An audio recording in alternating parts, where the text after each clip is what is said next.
Good morning, guys. I'm still here in the lovely Tagum. The rain is kind of still continued a bit. Anyway, today I have a very interesting topic I wanted to talk about is safety, security and survival in New Zealand. Now, I've never been to New Zealand. I have many friends, quite a few friends from New Zealand. I like the people. They are pretty cool. Like to have a good party, like to have a good drink. Generally very nice people. We have a very strong rivalry, South Africa and New Zealand, in rugby, cricket and stuff, sports, all sports. I know a lot of New Zealanders come to South Africa to work there. You know, many are coaching there. Others travel there, and I know quite a few South Africans move to New Zealand for work as well. I know a couple.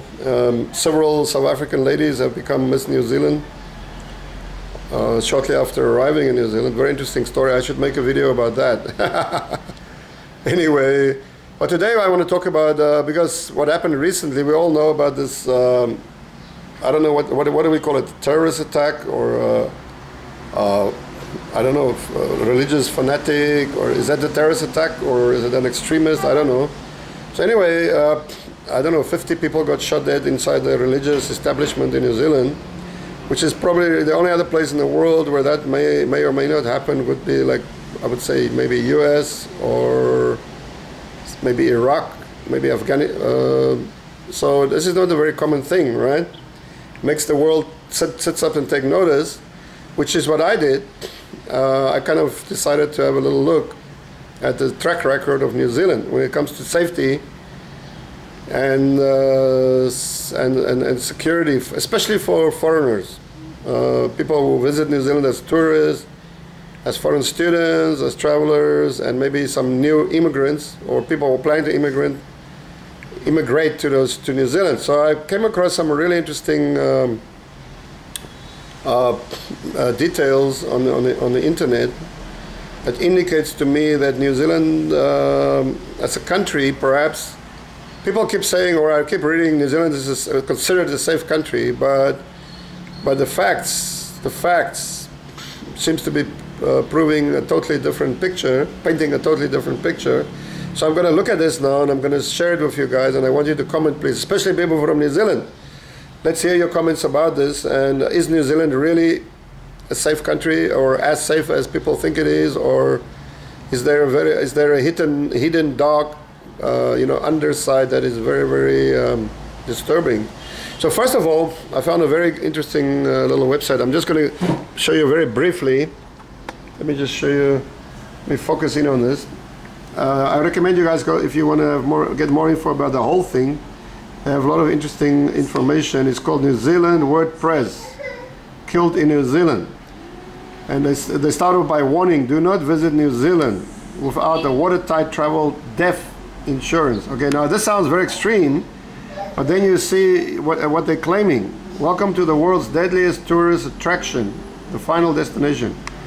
So this is very interesting here for me. At least 5,000 foreigners, overseas visitors, international students, foreign workers and new immigrants have been killed, murdered, and 30,000 others seriously injured in New Zealand since January 2000. At least 98% of the casualties would have been avoidable if the ultra-racist, white supremacist New Zealand gave a toss. So that's very interesting. 5,000 people dead. Since 2011, 3 foreigners have been killed, murdered in New Zealand every 4 days. Wow. That's a very damning statistic. So if you look at, by comparison, more foreigners are violently killed in New Zealand than in the rest of the developed world combined. The developed world. I don't know exactly what is the developed world, but I'm sure there are not that many foreigners killed in Africa. I don't know if Africa is developed. I think very, very few die in Africa, for example. World's deadliest destinations for foreigners. So it seems like New Zealand is first there. 5,000 foreigners have been violently killed. 30,000 injured, seriously injured since 2000. Then we come to, and many hundreds of foreigners that are missing in New Zealand without a trace are not included. Is that true, guys? Are there hundreds of foreigners missing in New Zealand? That sounds pretty scary. Now, if you look further down, you will see they talk here about, oh shit, sorry, hang on, let's go to another. So anyway, they also mentioned Iraq, and they mentioned a few other countries. Now we come to this, quite a few women have been murdered in New Zealand. Grace, this is the website stuffco.nz. Grace Mullane joins list of women tourists killed in New Zealand while traveling. So I'm just going to flick through this very quickly. I don't want to bore you guys too much. Hello? Okay, I'll call you back. I'm just doing a video. Give me a minute, okay? Okay, bye. Okay, guys, sorry for that. So you can see I'm not. So here we go. Some of these ladies who have been murdered in New Zealand includes British backpacker. Okay, this Grace Miliani. She was the latest one, I think. She got apparently she disappeared on the night of her 22nd birthday, by the way. Okay, so then we go on. This lady was from Czech Republic. She was bashed to death with a baseball bat in the street, just 50 meters from where she lives. This Scottish girl, she was apparently, oh no, she was the one bashed to death 50 meters from her place. The Czech lady was taken to a remote forest where she was murdered resisting a sex attack. Okay, so we can go on and on and on. This is the Scottish girl. Here is another lady. She was a German backpacker, Birgit Brauer. This is a Japanese lady. She was found dead in a closet. Her killer has never been found. This is English tourist Margaret Hope Good, stabbed to death in a toilet. This is, who is this now? Let's see. This is another Swedish one. Heidi Pakkonen disappeared while trampling in a okay, she was hitchhiking or trampling. I don't know what else trampling. Slain UK women had no enemies, but she was she was from Wales while hitchhiking. Her body was found. Blah blah blah. Oh, a middle-aged man. Okay. So anyway, girls, you can go on the internet and find this. Jennifer Beard was disappeared in 2009. Korean hitchhiker Jae Young Kim was decapitated and buried. White supremacist murder. 2014, tourist Michaela Brandy and Nick Honda were victims of an alleged robbery and assault. Blah blah. Okay, these are these are people who got stabbed and injured. There's probably a lot of them. So then we look at mining in New Zealand. New Zealand's worst mining accidents. Very interesting story. There's been quite a few.